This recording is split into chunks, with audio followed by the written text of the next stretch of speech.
If you aren't building your own arrows, it might be time to start. Today I'm going to give you 7 reasons why you should start building your own arrows. And if you already are building your own arrows, keep watching anyways. This video is going to be a lot of fun. Reason number 1, it hardly takes up any room. Yeah, I got my whole big archery shop here, my bow press and yada, yada, yada.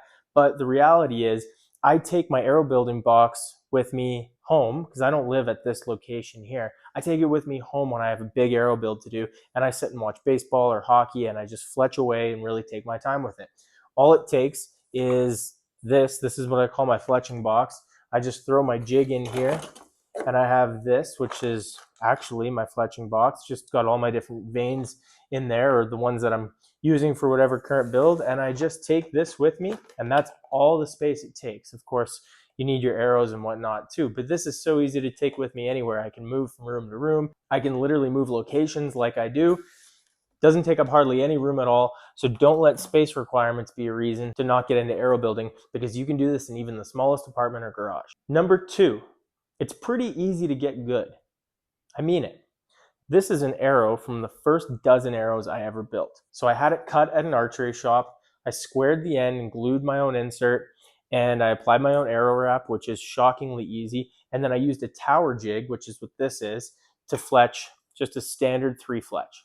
I went and killed a couple of animals with these arrows, and I decided to keep one just as kind of a memory of where I started. But if you were to look really closely at this arrow, you'd say, man, that actually looks pretty good. If you tug on the veins, they're all super locked in. They're not going anywhere. This is a fairly well-built arrow, and it was of the first dozen I ever made. From there, there's nowhere to go but up. It's not that hard to get good at arrow building. You just need a little bit of patience and the right equipment. And on the topic of equipment, it doesn't take very much to get going. This might be a little bit overkill, but that's because I'm building arrows for a lot of people. You just need whatever vein you're going to use. You need a fletching jig. There's so many options. This is a tower jig. This is a jig for just fletching blazers, the most common vein in the world.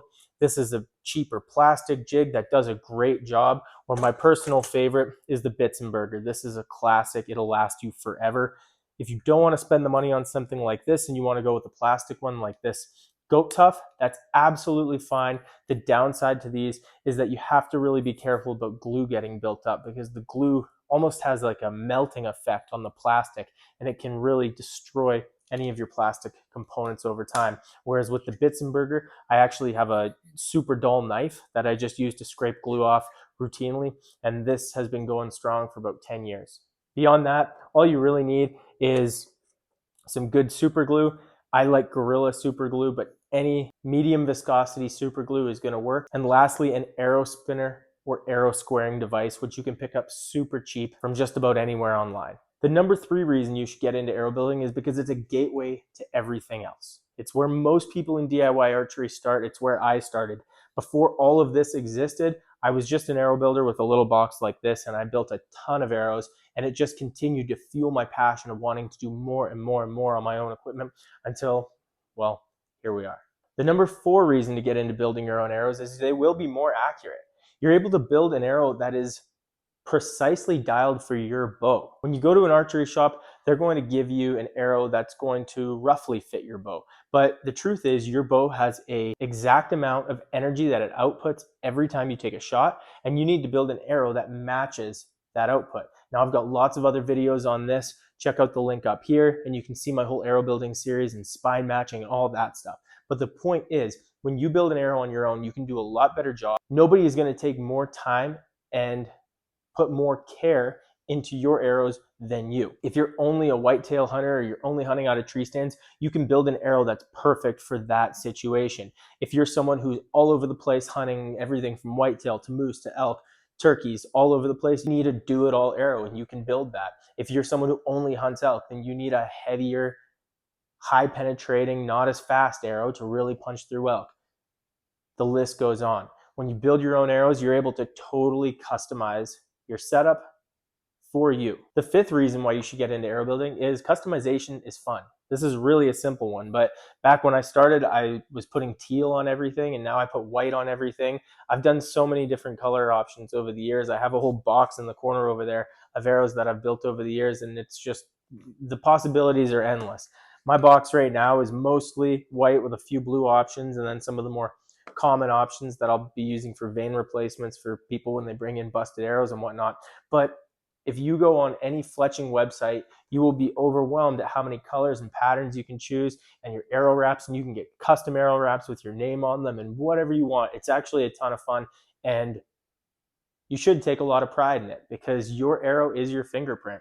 The number 6 reason you should get into arrow building is it allows you to repair your own arrows. If you aren't currently building your own arrows and you've ever busted a vane off or busted a knock or something like that happens and you need to get it repaired, it's a huge pain to take it to an archery shop and hope that they can repair it and restore that arrow to its original condition. Because if someone puts a vane on at a slightly different orientation, or you're relying on somebody else to do a good job fletching your vanes and they don't, that's a huge pain. And it would be extremely frustrating for me not to have control over that and have that in my own hands. So it happens to me all the time. I'll shoot a vane off. I just come to my shop and fix it. I built it. I know how to take it apart. I know how to fix it. That's a huge plus and a huge reason that you should consider doing this yourself. And lastly, number 7, I said it before, your arrows are your fingerprint when you get into custom arrow building, and you should take pride in that. I'm a firm believer of taking pride in every bit of your equipment and everything that goes into your equipment and everything that goes into your successful hunt. There's a huge amount of pride to be had when you look at your arrow and know that you built that. You look at your bow and that you understand that you timed it, or you installed the peep, or you whatever. You should take pride in everything that you put into your equipment. And when you shoot an animal with an arrow that you built yourself, trust me, it just means a little bit more. And it's a sense of pride that you can take home with you and back into the field on your next hunt. What am I missing? Are there any other really crucial reasons that you should get into arrow building that I'm not covering here? Let me know in the comments below. Be sure to check out my podcast, The Let Off, a weekly listener-based show where you can write in questions to me. You can send me a question at theletoff.com and I will shout you out, answer your question live on the show. Thank you guys so much for watching.